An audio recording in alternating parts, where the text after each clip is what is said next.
Padma sister గురించి చెప్పాలి అంటే మన సంఘ పరిచర్య కోసం క్రియలలో ఎంతగానో తన శరీరము సహకరించకుండా చేతగాకుండా సాధ్యమైనంత మట్టుకు ఎన్నో పనులు చేసుకుంటూ వచ్చినారు. రీసెంట్గా ఒక వారం రోజుల క్రితం మనం అందరం చూస్తున్నటువంటి ఆ డోలర్ కాంగో, చాలా కాస్ట్లీ కాంగో, అది మామూలుది కాదు. అది ఆ కాంగో తోటి మంచి మంచి పాటలు కంపోజ్ చేయవచ్చు, ప్లే చేసే వాళ్ళు కరెక్ట్గా నాలెడ్జ్ ఉంటాయి. అంత పెద్ద కాస్ట్లీ కాంగో తీసుకొచ్చింది. అంతేకాకుండా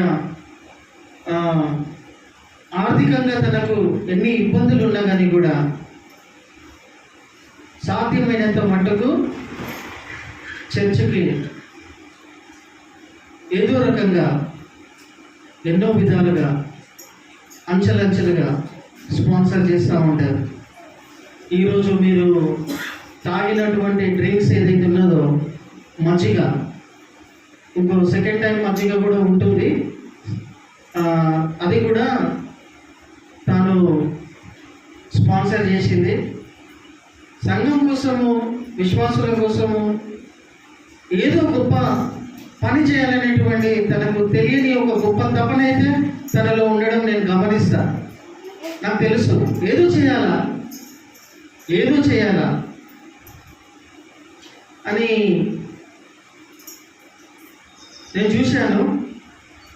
అది చేయాలనుకున్నప్పుడు, ఆ పని చేయాలనుకున్నప్పుడు చేయలేకపోతూ ఉన్నదంటే కారణం ఏంటంటే తన ఆరోగ్యము తనకు సహకరించలేకపోవడము, కొన్నిసార్లు ఆర్థికమైనటువంటి సమస్యలతో తను పడడము, ఇంకోటి తపనైతే ఉండడం చూస్తూ ఉన్నాను. కాబట్టి ప్రియమైన వాళ్ళారా, నేను ఎందుకు ఈ విషయాలను వాక్యంకి ముందు కొత్తగా మీ అందరికీ చెప్తున్నానంటే, మన సంఘంలో పనిచేసేటోళ్ళు ఈ కొద్ది మందే ఉన్నారు. మిగతా వాళ్ళందరూ కూడా లేట్ కమర్సే. లేట్గా వచ్చి ఎక్కడ లేని భక్తి చూపించి ట్రైన్ పోయిన తర్వాత ప్లాట్ఫామ్ మీద నిలబడేటువంటి మనుషులే. కాబట్టి అట్లా ఉండకుండా వీళ్ళను చూసి, ఈ కొద్ది గుంపులు చిన్న మందిని చూసి ఉన్నవాళ్ళు నేర్చుకొని మేము ఇట్లా మాట్లాడాలా, ఇట్లా దేవుని కోసం చేయాలా, ఈ ఉన్న బతికినని తినాలి, ఈ కొద్ది బతకన్నా ఇంకెన్ని సంవత్సరాలు బతుకుతామో మన మాట. ఇంకా చాలా టైం ఉందనుకుంటున్నారా యవనస్తులు, పిల్లల తల్లులు తండ్రులారా? ఇంకా టైం ఎక్కువ బాగుంది అనుకుంటున్నారా? తల్లిదండ్రుల కంటే ఎక్కువ కూడా యవనస్తులే మధ్యంతరణ కళ్ళు మూసి పోతున్నటువంటి వాళ్ళు చాలా మందిని చూస్తున్నాం. ఇక తల్లిదండ్రుల పరిస్థితి ఏంటిది అంటారు? ఏం చెప్తున్నా అంటే, సమయం ఇంకా ఉందనుకుంటున్నారా మీరు? ఇప్పుడు కాకపోతే ఇంకెప్పుడు చేస్తారు దేవుని కోసం పనులు? వీళ్ళు చేస్తున్నారు అని ఈ ప్రకారంగా నేను తెలియజేస్తున్నాను.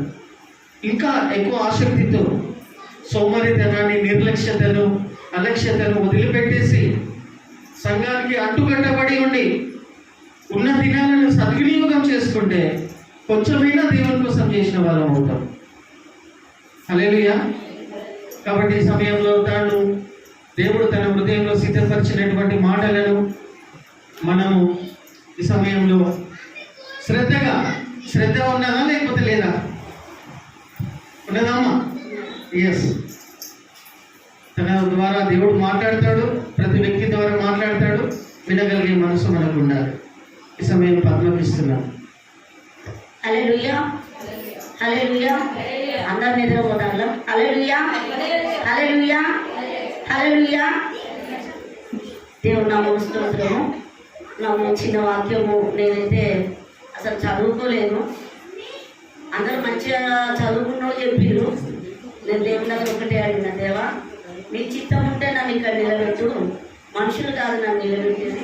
సరే సజీవమైన దేవుడు నువ్వు నాలో ఉండి ఆ 2 నిమిషాలైనా ఒక 10 నిమిషాలైనా క్లుప్తమైన వాక్యము నాలో ఉండి చెప్పండి. నేను ప్రార్థన చేసిన నేను తప్పికొనుచున్నానని వాక్యము నాకు ఇచ్చింది అమ్మగారు. తప్పికొనుచున్నానంటే దేవుడు మన నిమిత్తము శిలువలో మరణించడు. ఇంతసేపు అంతా వాక్యాన్ని తప్పికొనడం అంటే ఇప్పుడు ఎండాకాలము ఏ విధంగా ఉంటుంది, ఎండకు పోతే మనం దాహం కావాలని ఎంతగానో బాధపడుతూ ఉంటాము.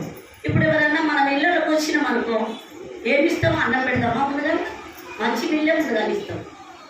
అర్థవంత టీ ఇవ్వడం కానీ అన్నం పెట్టడం కానీ అర్థవంత ఉండదు. రాగానే మాత్రం మనం మంచి నీళ్ళు ఇస్తామో. అందుగురించే దేవుడు కూడా ఆయన ఏం చేసిందంటే శిలువలో మరణించేటప్పుడు ఆయన ఆ గడియ యేసు కుమారుడు తల్లి అని చెప్పిన తర్వాత అటు తర్వాత సమస్తము అప్పటి సమస్తమైన యేసును ఎరిగి ఆ లేఖనం నెరవేరినట్లు తప్పికొనుచున్నాను. అంటే చిలుకతో ఆయన దేవుడు యేసు ప్రభు శిలువలో మరణించినప్పుడు ఆయనకు దాహం వేసినప్పుడు కూడా ఎవరు దాహం ఇవ్వడానికి వాళ్ళు ఇయ్యలేదు. అనుమతి ఇవ్వకుంటే అప్పుడు దేవుడు తన వాళ్ళు అది తీసుకోవడం అని కాదు ఆయనకు, కానీ ఆ పరిస్థితిలో చనిపోయే స్థితిలో నాకు కొంచెం దాహం ఇస్తే బాగుండు అని ఆలోచన వచ్చినప్పుడు ఆ చేదు అని అది మంచిది కాకపోయినా కూడా దాన్ని స్వీకరించిండు దేవుడు. ఎందుకు? దేవుని చిత్తాన్ని నెరవేర్చుకోవడానికి దేవుడు ఇదిగో నేను సమాప్తమైనదని ఆ టైంలో దేవుడు చెప్పడానికి ఆ చిలుకను దాహంగా మార్చుకున్నాడు దేవుడు. దేవుడు నామ స్తోత్రం. ఎందుకంటే మన పరిశుద్ధుడమైన దేవుడు, ఆయనకు అన్నీ తెలుసు మన గురించి, ప్రతి ఒక్కటి తెలుసు మన గురించి. దేవుడు ఏ సమయంలో ఏదో అనుగ్రహిస్తాడో దేవుడికి తెలుసు. కాబట్టి ఇప్పుడు సమరేశ్రీ కూడా తను ఏం చేసింది, తను కూడా సమరేశ్రీ 4 యోహాను సువార్త 4వ అధ్యాయము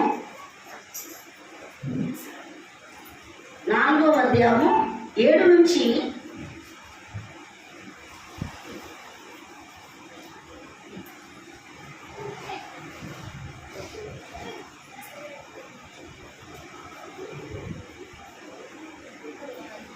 ఆ సమయశ్రీ వారి దగ్గరకు వెళ్ళి దాహము చేరుకోవడానికి ఆ మధ్యాహ్నకాల సమయంలో ఎవరు లేరన్నట్టు, ఆమె ఒక మంచి వ్యక్తి కాదు కాబట్టి తనను ఎవరు దగ్గరికి రానిలే కాబట్టి ఆ సమయంలో ఆ బావి దగ్గరికి వెళ్ళి ఆమె జాక్కొని నేను నీళ్లు చేసుకోవడానికి వెళ్ళాలి అని ఆమె ఆ సమయంలో వెళ్ళింది.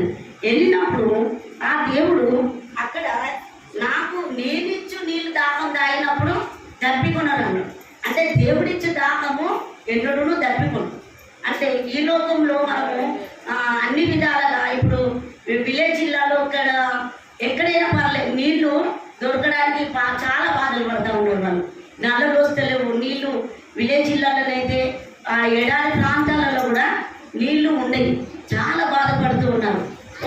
నేను యూట్యూబ్లో చూసిన వాళ్ళు నీళ్లు లేక ఒక బావిలా ఇట్లా మట్టిని తవ్వుకొని నీళ్లు తాగుతూ ఉన్నారు. అంటే ఈ ఎండాకాలంలో నీళ్లు కూడా చాలా మందికి దొరికాయి కూడా, విలేజ్లో కానీ అరణ్య ప్రదేశాలలో కూడా. అయితే దేవుడు నేనిచ్చే నీళ్లను ఎన్నడూ తప్పికొన్నాను. అంటే దేవుడు ఇచ్చే నీళ్లు మనము దాన్ని ఆత్మీయంగా అనుకున్నప్పుడే మనము లోకానుసారంగా వేరే విధంగా ఉంటుంది. కానీ ఆత్మీయ దాహము అంటే ఇప్పుడు వాక్యం కూడా కావచ్చు అని. ఆత్మీయ దాహం అంటే వాక్యము చదువుకోవడం కానీ బైబిల్ చెప్పడం కానీ అది ఆత్మీయంగా మనం ఏ విధంగా అనుకుంటే ఆ విధంగానే మనకు హృదయంలో అనుకుంటాం. కానీ చెడుగా అనుకుంటే అది కుదిరేది కదా. అంటే దేవుడిచ్చి నీళ్లు దాహము ఎప్పుడు తప్పికొన్నదట. ఇప్పుడు ముస్లింలు వాళ్ళు ఏంటి 40 రోజులు మన 30 days ఉపవాసం ఉన్నారు.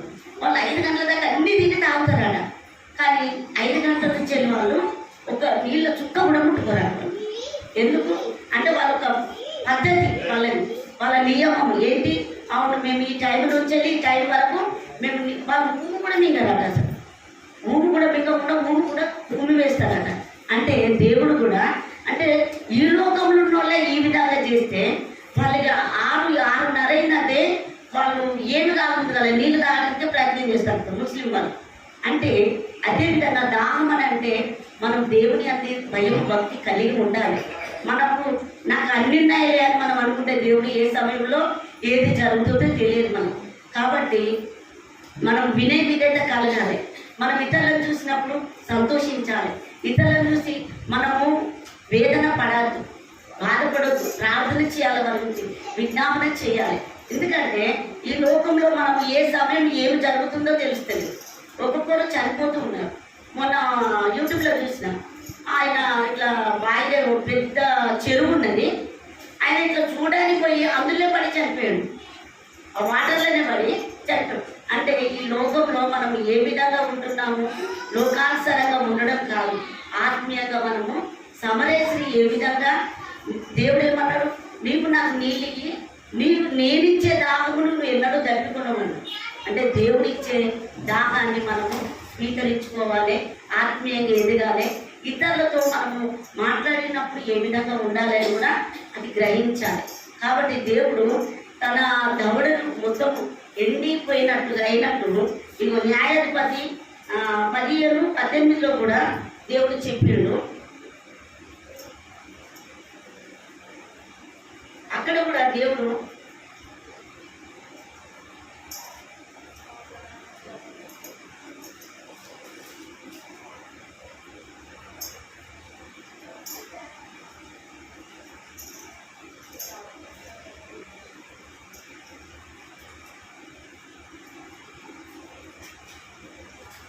అప్పుడు అతడు మిక్కిలి తట్టుకోలేనందును యెహోవాకు మొరపెట్టు.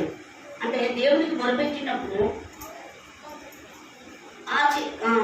మొరపెట్టినప్పుడు నీవు సేవకుని చేతిలో వలన ఈ గొప్ప రక్షణ దయచేసి తర్వాత నేనెప్పుడు దప్పి చేత చచ్చిన సున్నతిగా పొందిన వారిని.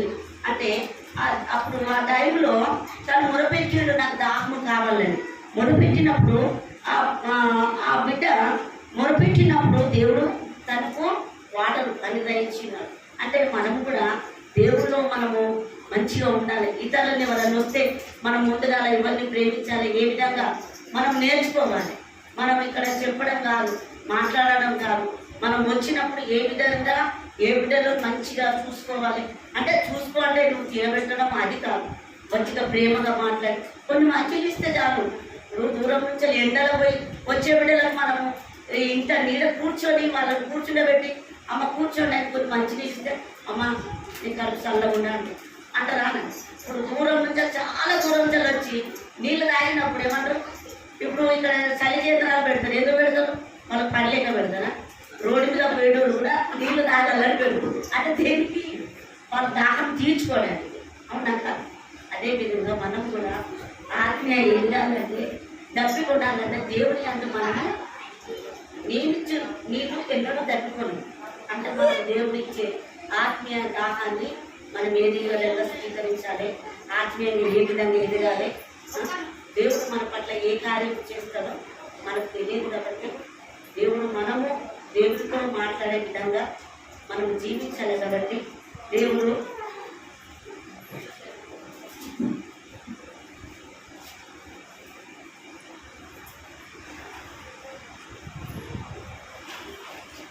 ఈశ్వరుతో ఇనుము కన్నా తెల్ల కలిగేది. అంటే దేవుడు మనలను మంచిగా శుద్ధి చేయాలంటే ఈశ్వరుతో ఇనుము కన్నా తెల్ల కడగాలంటే ఈశ్వరుడు అంటే కూడా అవునా కాదు. మనం మంచిగా ఉండాలంటే దేవుడిలో ఉండాలి, ప్రార్థన చేసుకోవాలి, విజ్ఞాపన చేయాలి, మనము ఆత్మీయంగా ఎదగాలి.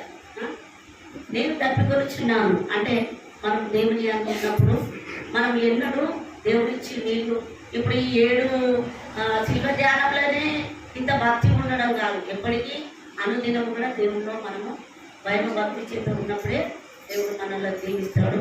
అదేవిధంగా నేను తప్పికొనిచున్నానని దేవుడు ఏ విధంగా మనతో మాట్లాడినారో మనం కూడా దేవుని అందు అదేవిధంగా ఆత్మీయంగా ఎదగడానికి ఆత్మీయ దాహంతో మనం ఎదగాలి. ఆత్మీయ దాహం అని అంటే మామూలుగా అంటే ఆత్మీయంగా ఎదగాలంటే ఆత్మీయ దాహం చేత మనం నింపబడాలి. ఇది వాక్యం దేవుడు ఇచ్చిన కృపకై దేవుడు